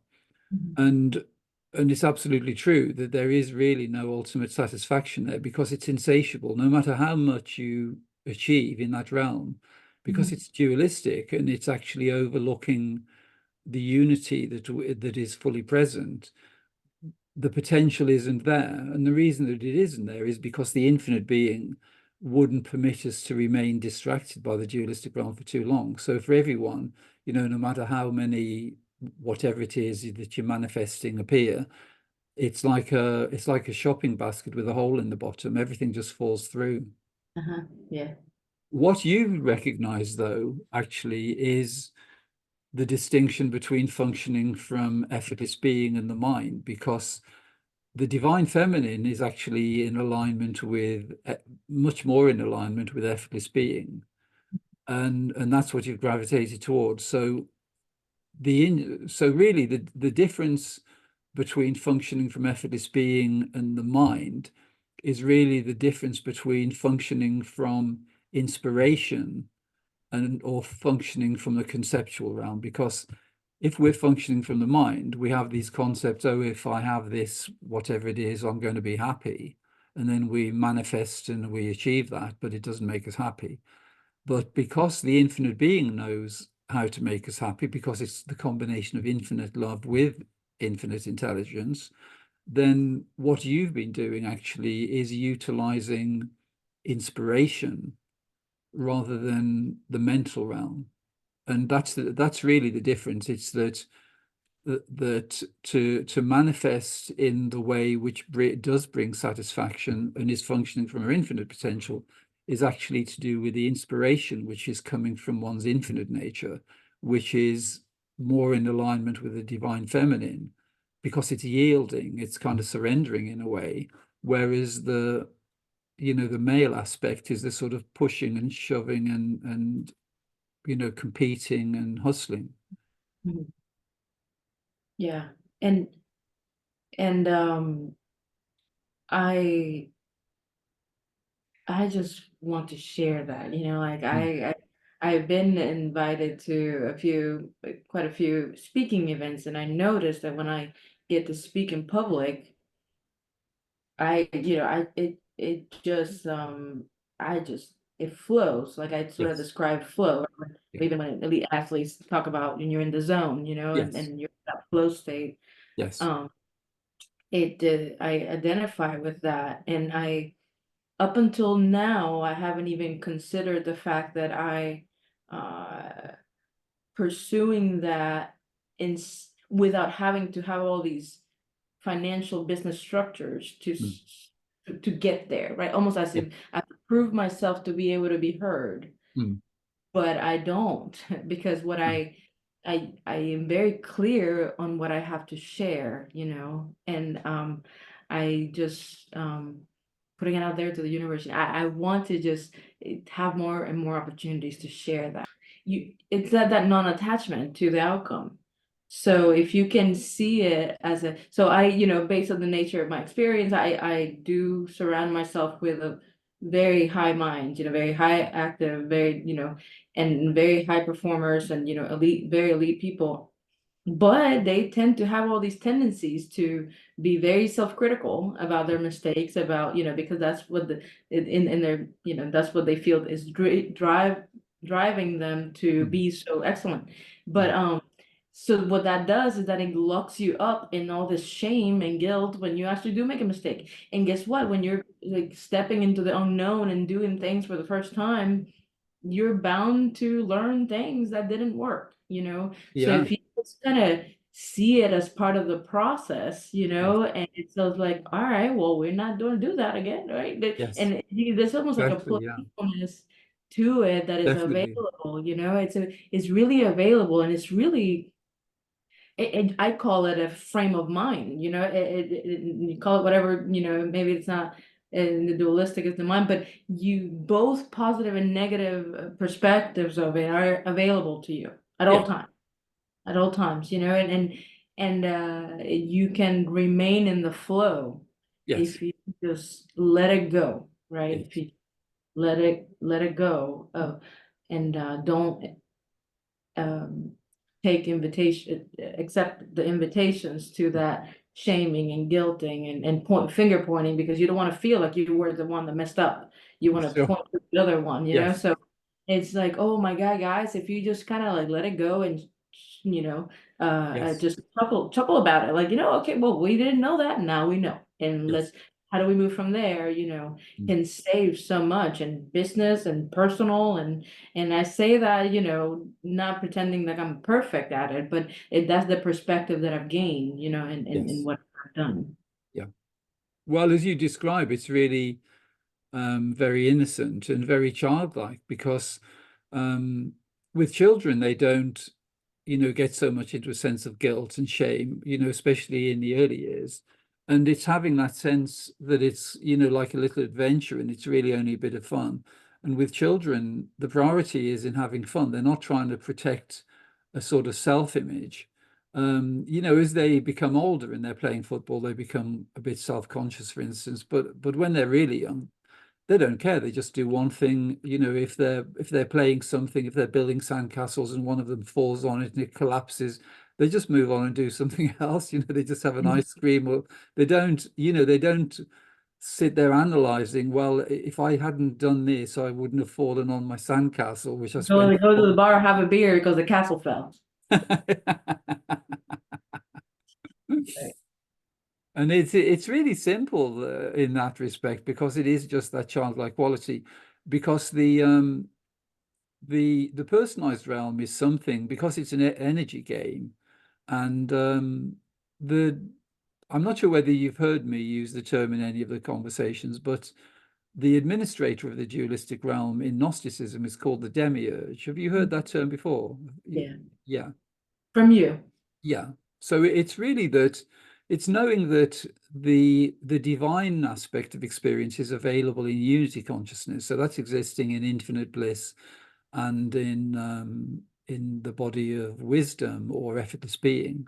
But the dualistic realm is a self-contained matrix. It's an energetic matrix. And everything in the dualistic realm is designed to get people to firstly adopt a sense of personalization, because in personalization, and that gives rise to a sense of duality, we're then vulnerable to all sorts of energetic and mental turmoil, which takes us down energetically. But it's knowing the dualistic realm, really. It's a very simple system. It's like a computer game. The objective of the dualistic realm is to take your energy from you, keep you down in the low frequency experiences where we're contributing and investing in the dualistic realm without even realizing. But our objective is to get through the game unscathed. So we just get through the game where we're not investing any energy. It's like you start the game with, say, 100,000 points, and the objective is to get through without, without losing any of those. And you maintain all of your energy. And it's really knowing that in terms of the human experience, because everyone really remains as the infinite impersonal being, and all the energy is available to the infinite being. There's no energy in the dualistic realm. It's only the energy which people are investing without even realizing, that fuels the dualistic realm. But the dualistic realm tries to pretend that it has all the answers. So it's making it seem as though, oh yes, well, if we manifest all these experiences and we have these experiences, we build a very powerful self-image in the dualistic realm, that we're going to be very happy. But actually, it's as you describe it. The happiness is in the simplicity and the playfulness, which is in unity. And what the dualistic realm doesn't tell you is that everyone really has an energy account which is infinite. And the degree to which we invest that in the dualistic realm is optional, because we can either tread fairly lightly in the dualistic realm, where we're not over investing in the personal or dualistic realm, and then we're in full alignment with the infinite being, and then the infinite being, the energy which is available there, has infinite potential. Whereas if we're over investing in the dualistic realm, so if we're creating a self-image, we're trying to portray ourselves in a particular way on a personal level, that's energetically, that's really depleting, because to carry a kind of mental concept of oneself and what you are, what you're good at, what you're going to do, it's a big burden, really. It certainly feels that way. And the when I did my deep dive into the mind and how it works, that self-image seemed to be that fundamental, like what you believe about yourself is really the what creates your belief system, in all areas, Yes, so shifting that becomes then the thing to do to change your experience, which is valid and it works, right? yes, yes, It's that I, when I first started the business, I was kind of studying with another person that's also starting the business, and I said, if self-image is the fundamental, then the biggest self-image shift that you can immerse yourself in is knowing that you're an infinite creative being. exactly. Yeah, And then that takes care of everything else. You can become yeah, anything you want. You know, exactly. that was the self-image that I focused on. I don't think that she, decided to follow through with that, but that's what I focus on. If I'm gonna employ all these techniques and all these things in shifting what I believe about myself, I had that oneness message clear, Yes, the clear direction that I was surrendered to. yes, So I'm gonna shift my self-image to that oneness, and that's what I've done, and exactly. that's That's fantastic. Yeah, that's that is the ultimate solution, because actually there is no there's no energy required to function from oneness because it's effortless. And Right. whatever you need arises as and when you need it. You don't need to, it's the way you were describing, when you're speaking at events and things. And well, like this conversation, there's no preparation. It just kind of flows. And that, yeah, that's the ultimate solution, really, because also if we're maintaining a self-image which is based on concepts, then even if they're very expansive concepts, they're still limiting because every concept is a limitation. Mhm. And so it's better to be a field of infinite potential. It's better to be, it's really better to be the cinema screen rather than a character in a movie projected on that screen. One of the experiences that I had when I was at the beginning of my venture into my beliefs is that I had in meditation, really. When I got into meditation, I started having all these visions and things like that. And one of the things was my grandma, who's bedridden at the time, still bedridden today. Um, my grandma stood up next to me and I was a child, and she was showing me a cinema screen. Wow. And can't tell what it was, but she was had her hand on my shoulder and showing me just, and it was, you could see the machine right next to us that was rolling and it was projecting. And Yes. she was standing there just holding me, and Fantastic. showing me the screen, and that was it. That was all of it. And I have kind of explored kind of what that would mean, and the more I get into these teachings, the more it makes clear to me that it's just, oh no, no, you just watch it happen, Yes. and this is where you need to be. You need to be here just watching it. There's nothing, no Yes. attachment to it to look for it to look in a specific way. And it's also that cognition that you had, or that gift that your grandmother gave you, is making the distinction between impersonal being and the personal mode of experience. Because what she was pointing to is the screen is a field of infinite potential. It's like the cinema screen is like the infinite field of impersonal awareness because everything can be projected on that screen. Mhm. So you don't need to be invested in any particular form which can appear on that screen. What most people have done is they found a movie that they like, and they've Me created included. they've created a character which is in alignment with that movie theme, and all the focus is on that character, and that's the distinction really between impersonal being and the personal mode of experience. So the impersonal being is like being the cinema screen on which anything can be projected. You can watch any movie. It can be any experience you could possibly have. It's totally interchangeable, and you're the director of all the movies, so it can be anything you wish to have. The personal realm is saying, oh, well, this is a really good film. The Sound of Music, why don't you be Julie Andrews? You know, Mhm. and then there's just full investment in the personalized realm. And then you wonder why Julie Andrews isn't happy because it gets a bit boring sometimes. Right. And one of the things that when I started working with people and helping people, I try to point them to um, the vision that you want to create for your life comes from inside of you. Mm, Make sure it's like what you feel you want, yes, not what you think will make you successful or in the eyes of others yes, or mimicking what other people have done. yeah, Make sure you do that. I call it the inner concurrent. Make sure that your insides concur yes, with what you're yes, directing to, because otherwise, uh, you're not gonna get what you want. What you want is that feeling. yes. Well, that's another way of describing functioning from your sovereignty, because everyone really is the sovereign infinite being. They're the director of the movie. And if we accept our status as the sovereign being, then we realize that we don't need to compete with anyone.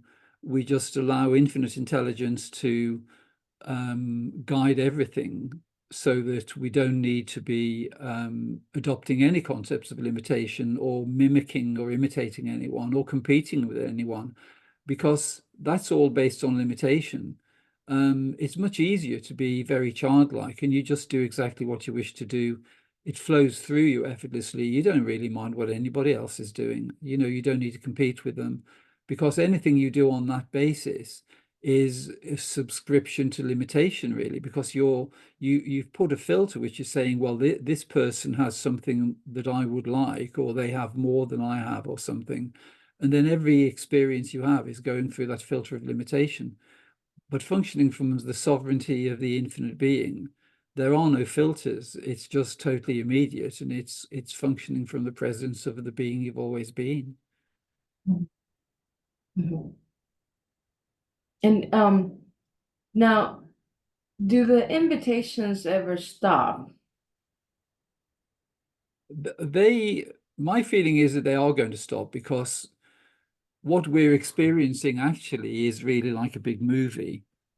And that movie is, you're the infinite being, and what you're experiencing is the sort of highest sort of aspect of entertainment, you could say, which is that um, you're the infinite being, and your objective is to show up in the dualistic realm. So you reintegrate the dualistic realm back into oneness or unity by activating the attributes of the divine feminine. Mhm. That's the movie theme. Mhm. And so while the movie is still running, the dualistic realm is still operational. So it's delivering the invitations into the minds. It's giving people the option to invest their energy in those and keep the whole dualistic realm running. And you can see that happening through the education system reinforces that. The media reinforces it. Most human structures, including the religions, most forms of therapy and spirituality, reinforce all of that personalization.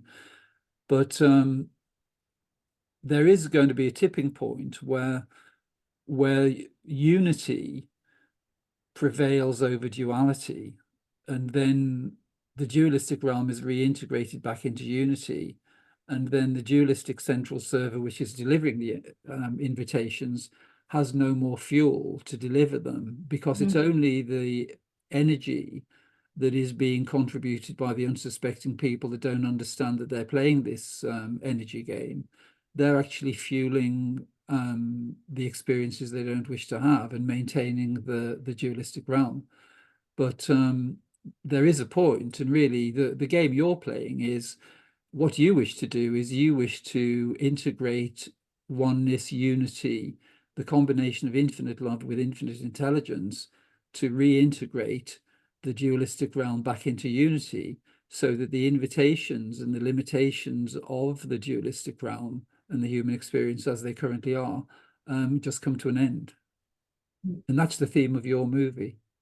Now, I feel it as a mission, like do you feel do you is that I don't know how to ask this, right? But do you feel like a pull to make that happen, or you just like, oh, I'm here to do that. Whenever opportunities appear, I know what to do. Is it do you feel like, oh, I need to make sure that that's because that I Mm. feel that pull, and I don't know if that Yes. is also keeping me in that dualistic, Mm. feeding. Mhm. Mhm. So just being available to the opportunities to present themselves, Yes. knowing that it's just gonna whatever you're meant to do is gonna whatever is It's just needed going to show is up. gonna show up. It's like, it's like your experience with, meeting the guy, and he's there in his Hawaiian shirt, and you're eating and having Ribs, yeah. balls in my face. And you must look really attractive with food on your face, because you seem to get your best opportunities then. Apparently. It's that childlike aspect, I think, isn't it, that is coming through then. But Yes.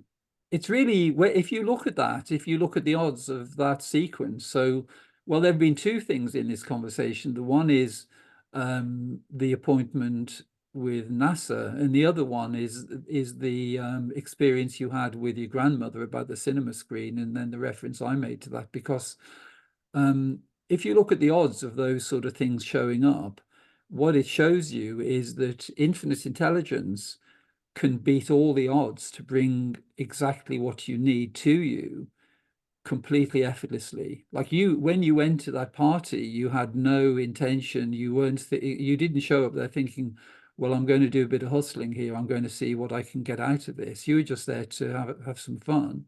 And then it just happened like that. And that's really the basis of it. The more it's the total opposite of the way the world has tried to condition us, because it's really the more you show up every day for fun and for it to be as joyful, light, childlike, and playful as possible, it's on that frequency of effortlessness and joy and lightness that the opportunities for the infinite being to bring you to the next stage of what you're able to offer that can be delivered to you. Yeah, and I think that if I know that if I just show up, you know, if I just show up to the moment, Yeah, um, that's all that's required from me. exactly. And and I'm and I'm there. So showing up Yes. is not effortless. Yeah. It's so, in a way, it's really obvious, but you can't say this to many people. Um, but it's really the only thing you have to do is stop making an effort, Yeah. because it's making the effort that is actually obscuring the effortlessness.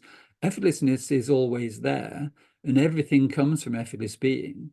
But if we're involved in effort, we're actually obscuring effortlessness with effort. So all we have to do is stop making an effort, and the infinite being can then just surf in effortlessly and deliver whatever is required in the way it delivered your job and everything else, really. Yeah, and it's right. When you say that to the general public, it's almost like prepare for all the tomatoes to be like thrown at Yeah. you and all the, "Yeah, how dare you? I prepare myself for 25 years. So it's funny, right? But it does take I found that it does take a bit of courage um to live, or in my experience, I have I have had to focus on courage sometimes to remain in Yes. in that performing, not performing, existing in the effortless, Yes. Yes. when everybody and everything around you seems to be reinforcing the opposite. Yes. Well, it's recognizing that it's in those arenas where there seems to be resistance or opposition that there is no scope to actually open up. So you just merge in there, and you just, it's like if you go out with someone socially, you might have an old school friend. And, I've got old school friends that, we still talk about things that we talked about when we were 14, because that's the only possibility. Mhm. But in a similar way, um, well, actually, the way our conversation came about, it's actually a sort of frequency resonance which has brought it about. There's something that you recognized in your own experience, and then there's something that you sensed, with Rhonda and with Bob Proctor, and there's been a kind of unfolding which has led to our conversation. And the blessing for me really is that there's no promotion, there's nothing to try to initiate anything. There is just simply being available. And because it's all being administered by the infinite being, it's people like you that show up who have the resonance, the frequency, the openness, the receptivity, the combination of infinite love and infinite intelligence, where it's actually something where it totally registers. And the conversations are very fruitful, really, because there's that receptivity there. But it's only the infinite being that could create these kind of situations where you can have these conversations. If you went, you could never go and find someone to have a conversation like this, could you? You could Right. search a long time. That's right. You've tried. Yeah. Yeah. Yeah, it got to a point where I felt like a little bit alone and felt like a lonely ride, Yes. because the pull to prove yourself with a measuring stick Yes. is so it's just everywhere. Yes. So the here I come with the idea that like there's nothing to prove. No, You show up and you already got what you need. exactly. You already got the knowledge. You already Yeah. got whatever you need. It's really your creativity Yes. and your so when I've had opportunities to manage teams and what I try to say is like your POV, your point of view, I don't share. Mm. So the best that you can do for the team is to show up. Mm. And when we discuss something, what is your point of view? Yes. Contribute fully, Yeah. vulnerably, sincerely, fully.